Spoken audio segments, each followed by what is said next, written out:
Alright, so UFC Vegas 99, Fluffy versus Pereira just wrapped up. Now the main event, oh, okay, just updated now, actually, as I started the recording. Perfect. Alright, so, yeah, it just happened, and, this is my breakdown. What a wild fucking roller coaster this was. Being honest, I actually did pretty well on this card. Now, I don't bet, I don't gamble, I don't recommend you bet or gamble, it ruins lives, blah, blah, blah, blah, all that shit, right? So I don't bet or gamble, I just pick for fun. I'm kind of just making videos for fun, thoughts and opinions, that sort of stuff. Alright, now getting into the breakdown. We have Austin Lane versus Robelis de Spain. This is just an embarrassment for heavyweights. Not only did it make the Tafa brothers look good, okay, but Robelis de Spain is just shit. He's got all the gifts in the world being that height, having that reach advantage. You know, Olympic bronze medalist, which I actually thought it was gold. Now that I know it's bronze, makes a lot more sense, alright? You know, and that was, I think it was actually 10 years ago. 12 years ago, maybe? So, a little late into your career, you know, getting into the UFC, but making Austin Lane look actually good is, something I never thought I'd see. So, I did say this fight was 50-50. I only picked Robelis because he does have the height and reach advantage. He's just shit. Just cut him out of the sport, please.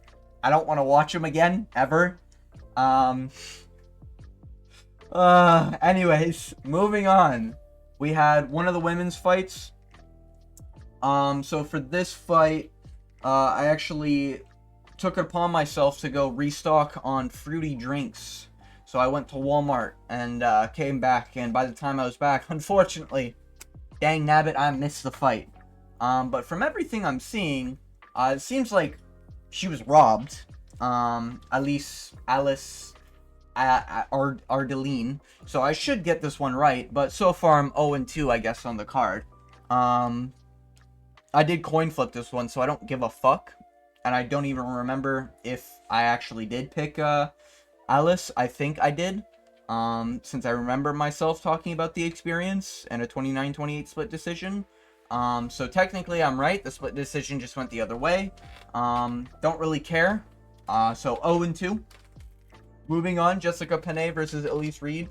I think I picked Elise Reed. I don't remember. I don't really care. Didn't watch this fight either. Was still on that Walmart run. Shucks. You know, really don't care. But I guess that's 1-2. Moving on, we had Jocelyn Edwards versus Tamiras Vidal. Now I did come back to where Jocelyn Edwards actually got this submission. Nice submission. However, they're like, I'm not sexist, alright? But they're women. Like, it was just a boring fight. Like, nothing really eventful happening. Vidal just looked like shit. And, Jocelyn just looked less like shit. That's pretty much all that was. Alright, but, you know, the rear of Jocelyn Edwards, let me tell you, I don't mind seeing that again, alright? Anyways, moving on, to the real fights we got here. So, what is this, I think I'm 2-2 so far. Brad Katana versus Jin Matsumoto. I'm gonna be honest, if Brad Katana was born in another country, he probably would have won this fight, but unfortunately he was born in Canada, my home country, the country I currently live in. And unfortunately for us, it's just a debuff, you know? If you're Canadian, you're just soy and weak, and when you are strong, the world just throws you at the bottom of the list. And that's what happened to Brad here. I really thought Brad actually did win, and this would have been a sick Canadian comeback. However, MMA gods just don't want Canadians to prevail. We were too strong during the World Wars, and now we get punished for it by being one of the soyest countries of all time. Really sucks the way, okay, this is, you know, sticking to the fight. Anyways, yeah, Gene, I thought was just a little behind in round 1 and 3, just being honest. And I thought Brad Katana, I thought was just slightly ahead, but, close fight. Kind of crazy that it was unanimous. I believe it was unanimous. I feel like it should have been at least a split. Very close. I do think Jin Matsumoto isn't bad. I just think he genuinely lost his fight, personally. And when you lose to Brad Katana, it's not a good look. Now, what I will say is that Gene needed to do way more grappling against Brad Katana. Brad Katana, his striking is a high pace, but he doesn't have that much steam behind his shots, and he leaves his hands down a lot, and he's very hittable. So, like, Brad Katana still isn't that great, but this was it was a good fight to watch. I hope they get fighted in the night. I actually don't know. I really hope they do, because this, I think, deserved it, especially unranked bantamweights. I thought this was a really good fight, at least for the card. I thought this was a battle. I'm happy with the decision either way, because I got the pick right. I don't really care.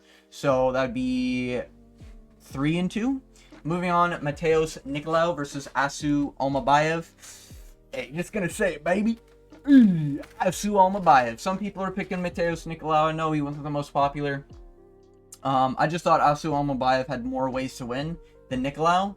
And round 1, honestly, could have went either way, because I think the total strikes thrown were 7 between the two of them. So, interesting. But outside of that, round 2, I'd give Nicolau. I thought Nicolau, like, edged it, and I think Asu Almabayev definitely won the final round, like, for sure. So, yeah, that knockdown, heavy, like, you know, Asu doesn't have heavy hands, but Nicolau's just been knocked out 2 times in a row, so it's not a great look, and that's overall why I picked Asu Almabayev. You know, 21-2, or 20-2 at the time. He's a good prospect, man, and I like his hustle. You know, he might not be the cleanest all the time. Like, I think he still needs some improvement, but he is definitely up there. Not like top 5 right now. I'd give him a nice top 8, maybe. You know, he just needs to clean up some things, especially at flyweight, where everyone's just good at everything. Asu is kind of good at everything, but he doesn't have heavy hands, and he's sometimes a little slow and sloppy. You know, and I don't like to see that. I don't mean sloppy in terms of, like, hands down, not in terms of, like, you know, heavyweight fighting, you know, not that type of sloppy. Anyways, moving on, we got the main card. Darren Elkins versus Daniel Pineda, baby. Hey, another one right. So what does that make me? 4-2, so 5-2. Yeah, 5-2. Not too shabby. I know some people are on Daniel Pineda, but I'm just gonna be honest, Daniel Pineda's just, like, not that good. He's what we call a submission merchant, you know? 3 in a row, and his last submission was on Tucker Lutz, you know, and he lost to Alex Caceres. Like, that's the main reason. Alex Caceres sucks. He's got no IQ. If you can't beat Alex Caceres in a decision, you just don't have it, you know? And I'm sorry, he quit on himself in round 3. Like, you could see it on his face, and it really sucks. Some people are saying head clash, some people are saying, like, other things that caused the cuts. As far as I'm concerned, I think most of the cuts were done by elbows, and I think the other major cut on Daniel Pineda's eye was done by an overhand right that, like, clipped him. So it might have been the glove at work. But regardless, I think Darren Elkins won. I thought it was a fair decision. Daniel Pineda actually isn't that bad if we're just talking about a grappling game, and if he just goes for guillotines. Outside of a guillotine, he just had nothing for this fight. He had no pace. He had no pressure. And he had no, like, finishing drive, you know? Still a war of a fight. Enjoyed this fight. Pretty good fight. If, what was that fight? Brad Katana didn't get it. I hope this fight gets fight of the night. I thought it was sick between two 40-year-old men. I know it's featherweight 40-year-olds, but hey, you know what? They did a good performance, you know? At least they made it entertaining, you know? Anyways, moving on. We had Jake Hadley versus Cameron Smotherman. So that'd be, oh my god, is that? Okay, hold on. Let me count real quick. So we got 0-1, 0-2, 1-2, 2-2, 3-2, 4-2, 5-2, and this one I'm not. So personally, I'm not gonna consider this a loss. So 5-2, because this was a short notice step up. Wasn't in my video. I picked Jake Hadley against Brady Heisten. In hindsight, now it's like, you know, I'm glad this is a short notice, so I'm not gonna count it. But if you want to count it, technically, what, 5-3? All right, it is what it is. Don't really care. But Cameron Smotherman, fucking good. You know, he just had more more shit than Hadley this fight, which is kind of crazy to think because Hadley's kind of that all-around fighter, but Smotherman just smothered the shit out of him, quite literally. Yeah, Jake Hadley got outstruck almost every round, and then in the second round, he did an eye poke after a second warning and was instantly deduced a point. Fair, I agree with it because that eye poke was terrible. Can we get some of that in the high-level main events? You know what I mean? You know, John Jones era, I'm looking at you, you know? Just saying, John Jones probably wouldn't be getting away with that ref. Let me just say, you know, John Jones definitely wouldn't be the GOAT at this point. Anyways, yeah, there's a lot of fighters that wouldn't get away with that. You know, I wish he was there for the Kyler Phillips Pedro Munoz fight. But regardless, Jake Hadley lost. I thought it was, you know, just a shitty performance. This was Cameron Smotherman's short notice step up. And, like, Jake Hadley looked like this. You know what I mean? I think Jake just doesn't have it anymore. I don't know what it is. It's like he gets a killer instinct for, like, a minute. And then it's back to, like, for 3 minutes, just stay on the back foot, survive. And then killer instinct for 30 seconds. And for the final 30 seconds, just wait and survive. It just, like, there seems to be no plan in that, like, White Kong brain, you know? He's just got nothing in there in terms of a plan, which really sucks, because I actually think he's got every tool in his box to really use, but he just doesn't come up with a plan to do it, you know? You know, he's got a hammer next to him, and he decides to take a 2x4 to hammer in a nail on another 2x4. Like, sure, it might work sometimes, but brother, you have a hammer right next to you. Just fucking use it, you know what I mean? Kind of sucks for Jake Hadley, but he can still come back. He's not dog shit. I bet he could still probably do well in unranked bantamweight. He's not going to be anything in bantamweight, though. He's not going to be champion. He's not going to be top 5, maybe top 10 off a lucky win. Off of, I don't know, 45-year-old Rob Font, maybe? Anyways, moving on. We got Charles Johnson versus Sue Muderji. Well, I don't know how the fuck you pronounce it. So what was I? 5-2, 5-3. This one I got right. So 6-3, 7-3. So overall, 7-4. Not bad. I'll take it. I don't give a fuck. I'll take it. 7-4. Or 7-3 if I don't count this one because I just didn't see the short notice until the fight happened. Anyways. Charles Johnson versus Sue Muderji. Close fight. A lot of people said Sue won round 1. I thought round 1 was at least close. I could see a world where you give it to Charles Johnson. Overall, I think I think they were both really, really good. However, what I will say is that I think it would have been completely justified for the ref to stop it in round 2. I was just sitting there waiting for the ref to stop it pretty much when Charles Johnson was landing like 40 fucking strikes in the matter of a few seconds to Sue Muderji's face. It wasn't literally 40, it was a shit ton of strikes though. At least 10 unanswered strikes. Thought for sure it would have got stopped. Didn't. Kind of happy it didn't because we got to see a little bit more. This was just I thought this was a high level fight. A lot of people thought it was like low level sloppy like garbage. I thought it was a pretty good fight, you know. I enjoyed it. I thought Charles Johnson did well. Did he deserve the win? Yeah, I think so. I think he deserved it. 4 wins in 1 year. Pretty gigich out of him. He had said something like he's fought 10 times in the past 2. Might have to fact check that, but yeah, I mean the guy's a grinder, you know, and you can say that he's got snappy. Like he is still snappy in every round, at least for a 3-round fight. So it's pretty good. Sue Muderji's also not bad. I'd give Sue Muderji like another unranked test maybe at flyweight and then see where he stacks up. I don't think Sue Muderji's like dog shit. I just think he still needs to prove that he's worthy of the UFC pretty much. Because flyweight is where everyone's just kind of good. And if Sue Muderji can't hang, like you got to cut him eventually, you know? Moving on, we got Rob Font versus Kyler Phillips. Hey, baby. Just saying.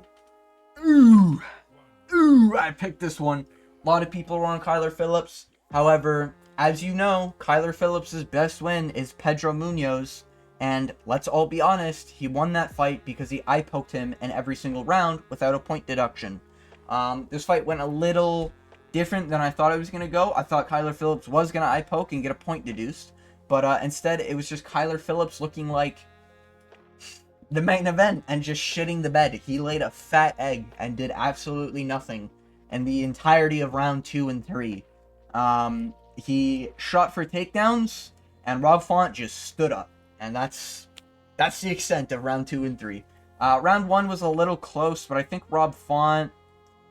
Honestly, I would have given round 1 to Rob Font, maybe, because of that last little minute sequence. But if you want to give it to Kyler Phillips, I'm not going to disagree.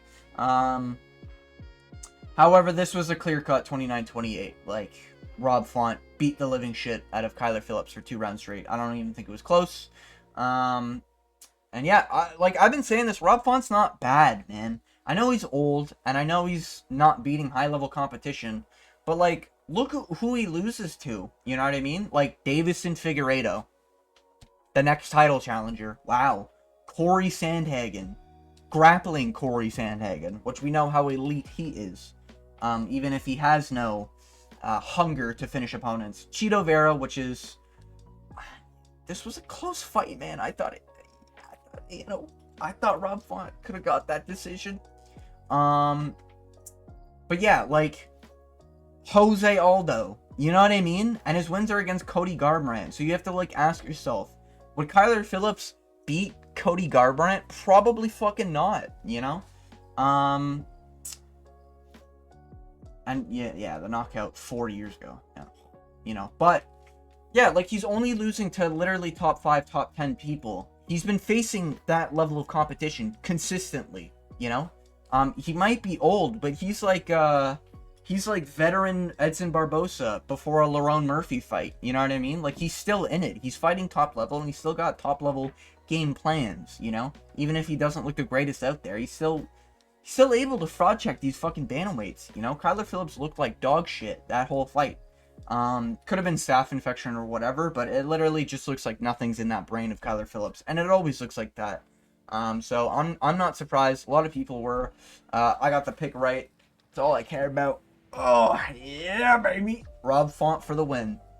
Good gatekeeper. Not like some people are like, what are the best gatekeepers in bantamweight history or whatever.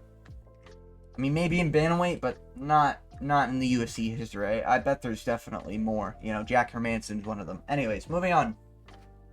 Main event time. Wow, this was pitiful. This was sad. If you're a Michel Pereira fan, you obviously know why this is sad. I had to turn this off at round 4. I just saw the direction it was going, and I was just like, I'm not gonna bother watching the rest of this fight. And at the end of the day, it comes down to this. Michel Pereira is a 1-minute merchant, you know? And I know a lot of people have been saying it for a while, but we started to ignore it after he started getting those finishes in round 1 against McCall, against Eor Pateria. But, yeah, he's just a 1-minute merchant. He's good in the first minute, and then outside of that, he doesn't know what to do. Only the great Andre... what's his... Fucking... Whatever his fucking first name is, Fiallo, can make it to the end of a decision with Michel Pereira. Only that can get Michel Pereira really, hyped up and ready to fight, full-pace fight, you know?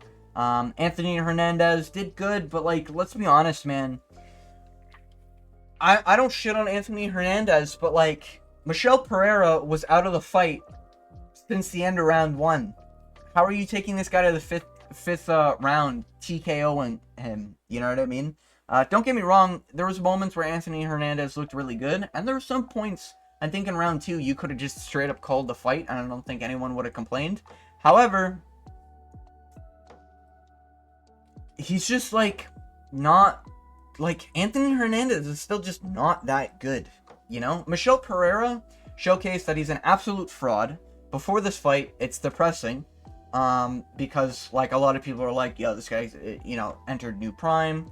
My big question is, I thought someone who's a dance instructor would have good cardio. Now, I'm no dance professional, but to my knowledge, it requires a lot of cardio to dance. But I guess, you know, having, how many fights is that? 43 fights on your record means you can't survive past round 1, I guess.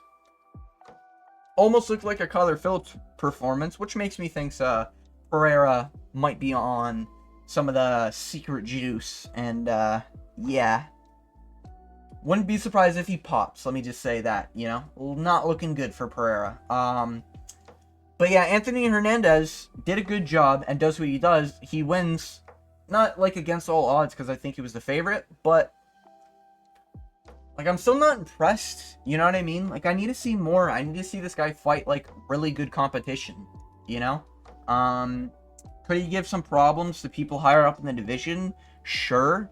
But, like, I don't know. I'd maybe give him Cannonier if Cannonier's still around. I don't know if he retired or not, but, like, give this guy, like, an actual test so we can see where he is in the division, and then I can start, like, big-upping him. I do think he's funny inside the cage, and I do think he's got an okay... No, he's got a terrible personality for the fight game. Outside of the cage. Inside the cage, it's pretty funny when you land body shots and it looks like you're about to crumble, and then you just, like...